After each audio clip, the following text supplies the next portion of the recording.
Questão número 1. A Reforma Protestante rompeu a unidade cristã existente na Europa e deu origem a uma reforma religiosa na Igreja Católica, a chamada Contra-Reforma. A esse respeito, julgue os itens adiante. A. O combate ao lucro, à usura, base da vida comercial e financeira que se dinamizava ao final da Idade Média, mostrava o descompasso da Igreja Romana em relação às transformações ocorridas na sociedade. Corretíssimo, item verdadeiro. Letra B. As ideias de Lutero centravam-se na salvação pela fé e na leitura direta e interpretação pessoal do Evangelho, além de contestarem a supremacia da Igreja sobre o Estado. Está corretíssimo, né? A gente viu na nossa aula sobre Reforma Protestante que Lutero acreditava no sacerdócio universal, ou seja, todo mundo poderia ser o seu próprio sacerdote. Letra B, D de dado, ou C. Exaltando o trabalho e a poupança na conduta humana, Calvino consagrava valores morais e políticos defendidos pela burguesia mercantil. Verdadeiro, certinho também. A Contra-Reforma significou a tentativa da Igreja Católica de reorganizar-se com base em princípios liberais, abrandando a hierarquia clerical e a autoridade papal, tolerância quanto aos hereges e abandono das práticas de censura. Foi justamente o contrário do que aconteceu na Contra-Reforma. A Contra-Reforma é justamente o contrário do que aconteceu. Teve a manutenção da hierarquia clerical, a manutenção da infabilidade papal, a Inquisição na perseguição aos hereges e, abandonando as práticas de censura, foi criado o Librorum Prohibitorum, né, aquele índice de livros proibidos. Então a letra D ela está necessariamente toda ao contrário. Por isso que é um item falso. Na questão número 2, nós temos o seguinte. Galileu, talvez mais que qualquer outra pessoa, foi o responsável pelo surgimento da ciência moderna.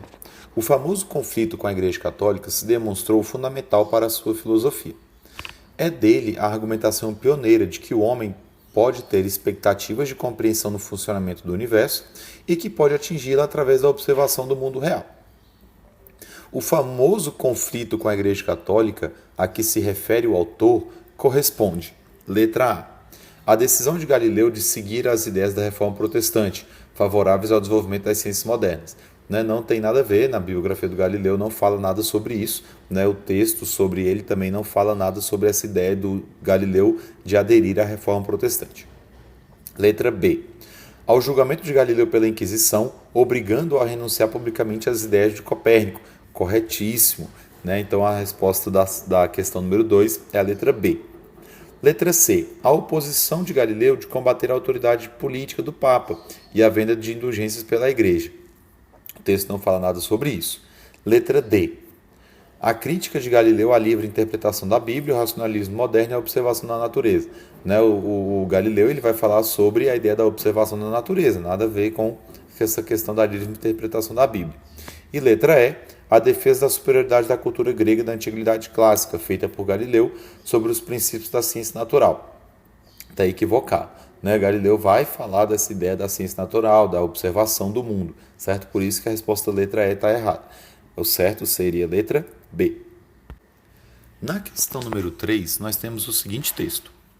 No meio de pestes terríveis, de repetidas guerras e de aflitas lutas civis, numa Europa ocidental e central abalada por brutais reviravoltas de conjuntura econômica, a Igreja de Cristo parecia navegar à deriva para o abismo. Mas o século XVI viu-a recuperar-se e, ao mesmo tempo, quebrar-se e mostrar à luz do dia o escandaloso espetáculo de ódio entre seus filhos. O texto acima refere-se à conjuntura do seguinte período histórico. O iluminismo ele não vai ser uma disputa da Igreja Católica. Ele vai ser um pensamento filosófico a partir do século XVII e XVIII. Liberalismo também não tem a ver com essa questão de dar à luz à religião, à Igreja de Cristo.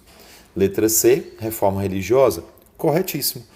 Do que o texto está falando é essa questão da Reforma Protestante, liderada por Martinho Lutero no início, depois por João Calvino, Henrique VIII, ok?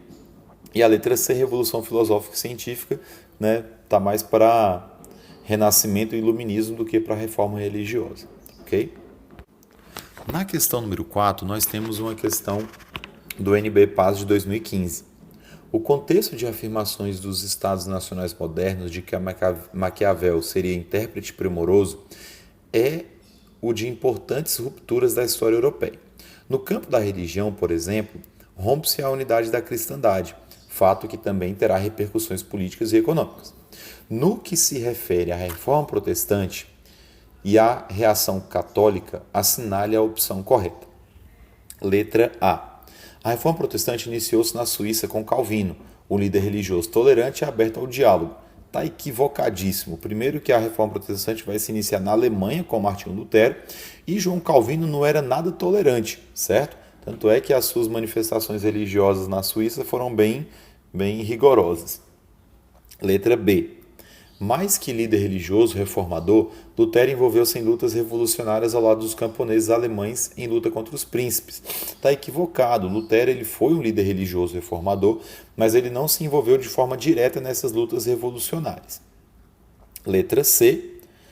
Na Inglaterra, sob Henrique VIII, a criação da Igreja Anglicana representou um golpe na influência política e econômica do papado no país. E é corretíssimo.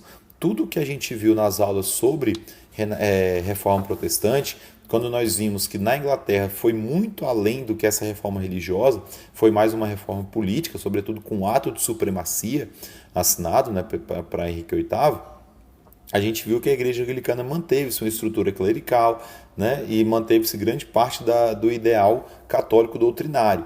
Né? A diferença vai ser nessa questão da expulsão do poder político da Igreja Católica do território inglês. E a letra D, com a criação da Companhia de Jesus, a Igreja Católica organizou sua reação ao protestantismo. Tá até aí tudo lindo e maravilhoso, centrando-se na ação militar e não doutrinária. E aí que está o equívoco do item. Né? Ele vai ter uma centralização doutrinária, não esquecendo da ação militar, mas ela é centrada na doutrina, certo? E não no militarismo. Por isso que a letra D está errada e a resposta certa vai ficar sendo a letra C. E aí, como nós acabamos de ver no item anterior, a questão número 5 vai falar sobre esse ato de supremacia promulgado, né, pelo Henrique VIII. Letra A. O que foi esse ato de supremacia? Divulgar intensamente a doutrina calvinista no país, sobretudo na região da Escócia. Está equivocado. Né? O ato de supremacia não tem nada a ver com isso. Letra B. Iniciar expansão externa, formando assim as bases do Império Colonial Inglês. As bases do Império Colonial Inglês não tem nada a ver com esse ato de supremacia visando a expansão religiosa, certo? Então está totalmente equivocado. Letra C. Promover a reforma anglicana, ao mesmo tempo que contribuiu para a centralização do governo. Certíssimo, como eu falei para vocês no item anterior, né, na questão anterior, a ideia do ato de supremacia ela é uma manutenção do poder absolutista do rei inglês no seu território. Então, se ele tinha um poder absolutista, nada mais do que natural, nesse pensamento absolutista, dele dominar também a religião. Letra D, implementar o catolicismo no reino, está totalmente equivocado. E letra E, restaurar os antigos direitos feudais, né, que foram limitados pela Magna Carta de 1215. Está equivocado, esses direitos feudais eles vão ser mantidos em algumas concepções, mas a ideia é ter o poder absolutista nas mãos do rei. Na questão número 6, nós temos o seguinte: o contexto no qual se desenvolve a chamada Reforma Protestante do século XVI inclui divergências entre monarcas, mercadores e o Papa da Igreja Católica. O relativo sucesso das novas tendências religiosas está na maneira como responderam a esse conflito, em atenção aos interesses emergentes, tais como, letra A, o reforço emprestado pelas ideias luteranas à crença no purgatório e a exclusividade dos príncipes na interpretação dos textos sagrados pretendida pelo Calvino. O que está errado aí? A ideia de que Lutero, né, crença no purgatório e a exclusividade dos príncipes na interpretação dos textos está equivocado, certo? Então Lutero vai defender a ideia da salvação pela alma e assim como Calvino e Lutero vai ser na ideia da salvação pela fé. E Calvino vai falar sobre a predestinação, né, a teoria da predestinação, né, que a pessoa já nasceria salva ou condenada. Né? Então por isso que o item A está errado. B. O confisco dos bens da Igreja Católica, segundo as leis de Lutero, e a posição calvinista em relação à livre interpretação da Bíblia. A parte do Calvino até que está correta, mas o confisco dos bens da Igreja Católica, segundo as ideias de Lutero, que está equivocado, tá bom? Por isso que a letra B está errada. Letra C, a ênfase luterana no culto de imagens. Aí já está erradíssimo, né? O Lutero ele vai falar dessa ideia de não permitir imagens e cultos, né, de cultos a imagens nas suas igrejas. Letra D, a defesa luterana de que a igreja fosse submetida aos príncipes e a ideia de Calvino de que todo tipo de trabalho agradaria a Deus. E aí está corretíssimo, certo? Ou seja, que a defesa do Lutero de que a igreja fosse submetida aos príncipes, ou seja, nessa questão política, e que Calvino, né, o trabalho, ou seja, o trabalho edifica o homem nessa concepção, certo? Por isso que a resposta da letra D é a certa. E a letra E, um incentivo de Lutero ao domínio da leitura entre os fiéis, para que todos interpretem a Bíblia e ao livre comércio de indulgências. Esse livre comércio de indulgências é que vai tornar esse item equivocado. O comércio de indulgências ele era uma prática da Igreja Católica e foi muito combatida por Lutero. Um dos fatores para fazer com que Lutero pregasse as 95 teses lá na Catedral de Wittenberg é justamente pela cobrança de indulgências. Questão número 7. A gente começa com um textinho. Se não existissem leis e governos, uma vez que o mundo é mau e apenas um ser humano em 1000 é um verdadeiro cristão, as pessoas se destruiriam umas às outras e ninguém seria capaz de sustentar sua mulher e seus filhos, de se alimentar e servir a Deus. O mundo tornar-se-ia um deserto e assim Deus instituiu 2 governos. Um governo espiritual, que molda os verdadeiros cristãos e as pessoas justas por meio do Espírito Santo sobre Cristo, e o governo secular, que reprime os maus e não cristãos e os obriga a conservar-se exteriormente em paz e permanecerem quietos, gostem ou não disso. Texto de Martinho Lutero sobre a autoridade secular. Sobre o contexto da Reforma Protestante e as ideias de Lutero, assinale a alternativa incorreta. Letra A. Dando continuidade ao pensamento político de Santo Agostinho, Lutero reforça a autoridade dos príncipes, tá certo? Legitima o domínio que exercem sobre os súditos, correto, ele não é contra o poder temporal, né, o secular, e compartilha com os monarcas as ideias de respeito e de centralização do poder. Então Lutero ele não era contra o poder político, certo? Ele só achava que o poder político às vezes tinha que ser separado do poder religioso, as pessoas poderiam, né, ser os seus próprios sacerdotes. Por isso que a resposta da letra A está correta. Não marquemos ela, é para marcar a alternativa incorreta. Letra B. Lutero, por assumir uma posição de conservadorismo político e defender a teoria da resistência passiva dos cristãos, condenou com veemência as revoltas camponesas na Alemanha. Correto. Então, o Lutero ele não foi a favor dessas revoltas na Alemanha, certo? Ele defendia a ideia dessa manutenção do poder político. Resposta letra B também está correta, não marca. Letra C. Ao fundamentar sua teologia na justificação pela fé, Lutero desenvolveu uma definição pessimista da humanidade, que se confrontava com a definição humanista. Isso ficou evidente na polêmica que manteve com Erasmo de Roterdã, em torno do livre-arbítrio. Corretíssimo, a resposta da letra C também está correta. Letra D.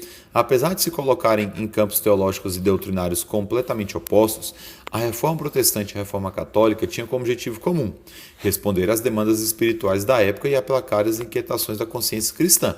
Está corretíssimo. Eles foram por caminhos diferentes, mas tentavam responder essas demandas espirituais que estavam surgindo a partir do século XVI. E a letra E. As guerras religiosas do século XVI uniram católicos e protestantes contra a ameaça turca e o Islã. Está extremamente equivocado, né? As guerras religiosas do século XVI elas vão separar católicos e protestantes, certo? Então milhares de católicos foram mortos, milhares de protestantes também foram mortos. Comecemos a questão 8 também com um texto. A Grande Guerra dos anos posteriores a 1580 tratava-se, na verdade, pelo domínio do Oceano Atlântico, de que se tornou o centro da Terra. Coloca-se a questão de saber se o oceano pertenceria à Reforma ou aos espanhóis, à gente do norte ou aos ibéricos, porque é exatamente do Atlântico de que se trata desde então. O texto acima refere-se às rivalidades europeias no início da Idade Moderna. O espaço desses embates transfere-se para o mar Mediterrâneo, para o Atlântico. Sobre tais disputas, pode-se afirmar que, letra A gente vai marcar verdadeiro ou falso. As lutas entre protestantes e católicos espalharam-se pelo território europeu. Os huguenotes na França, os calvinistas na Suíça, os puritanos e os anglicanos na Inglaterra, os luteranos do Sacro Império Romano Germânico. Revoltaram-se contra o princípio da infalibilidade do Papa. Corretíssimo, verdade, certo? Então, o item A, verdadeiro. Letra B. No século XVI, verificou-se o progresso da unidade europeia. Os poderes tradicionais, o papado e o império, saíram reforçados após os conflitos com as monarquias nacionais. Está equivocado, né? Esses poderes tradicionais eles vão sofrer perdas consideráveis, o papado vai sofrer perdas consideráveis, os impérios vão sofrer perdas consideráveis também, dependendo da sua região. Falso. Letra C. Na luta contra a intolerância religiosa, a opressão fiscal, a regulamentação mercantilista e a centralização administrativa, as Províncias Unidas dos Países Baixos combateram a Espanha de Filipe II. Isso nós vimos lá quando a gente estava falando sobre as grandes navegações, a formação das monarquias nacionais, que a gente teve esse conflito, né, dos holandeses com os espanhóis, certo? Sobretudo com essa questão da intolerância religiosa também. A Espanha é um país extremamente católico, e nos Países Baixos, nós vamos ter o desenvolvimento, né, o fomento das teorias cristãs do protestante. Então, o item C é verdadeiro. E letra D, a nobreza e os assalariados sofreram as consequências da deflação, uma baixa geral dos preços que foi sentida em toda a Europa em decorrência dos fluxos de metais preciosos americanos. Nós vimos isso em questões anteriores, que não aconteceu uma deflação, ou seja, uma queda nos preços, mas justamente o contrário, aconteceu uma inflação, né? Ou seja, um aumento nesses preços. Por isso que a resposta D está equivocada, e a importância da gente fazer relação com os conteúdos anteriores. Na questão número 9, a gente começa da seguinte forma.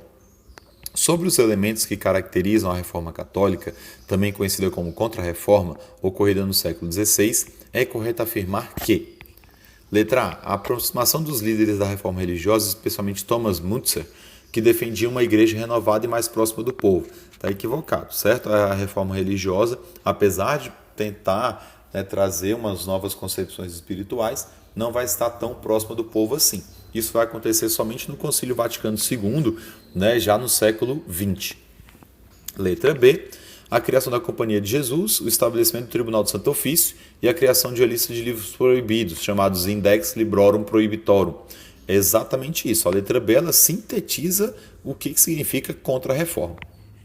A letra C, a expansão da Igreja Católica, especialmente pelos continentes da América e da Ásia, contando com as alianças realizadas com o luterano e calvinista. Está equivocado, né? Ou seja, espanhóis católicos vão se dedicar à sua América espanhola, os portugueses católicos vão se dedicar à América portuguesa, os ingleses protestantes vão se dedicar à América inglesa, não vai ter essa união, certo?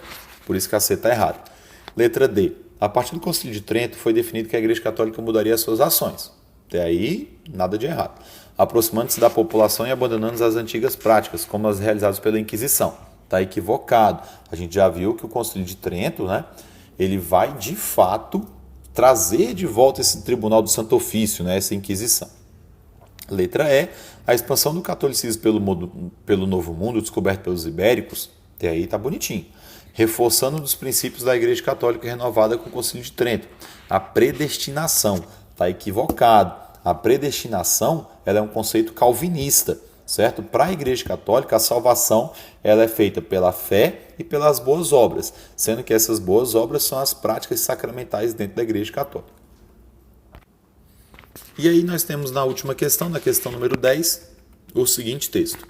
Jean Delaire viveu na França na segunda metade do século XVI, época em que as chamadas guerras de religião opuseram católicos e protestantes. Vemos o texto abaixo.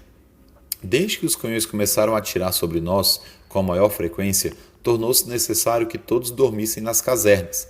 Eu logo providenciei para mim um leito feito de um lençol atado pelas suas duas pontas, e assim fiquei suspenso no ar, à maneira dos selvagens americanos, entre os quais eu estive durante 10 meses. O que foi imediatamente imitado por todos os nossos soldados, de tal maneira que a caserna logo ficou cheia deles.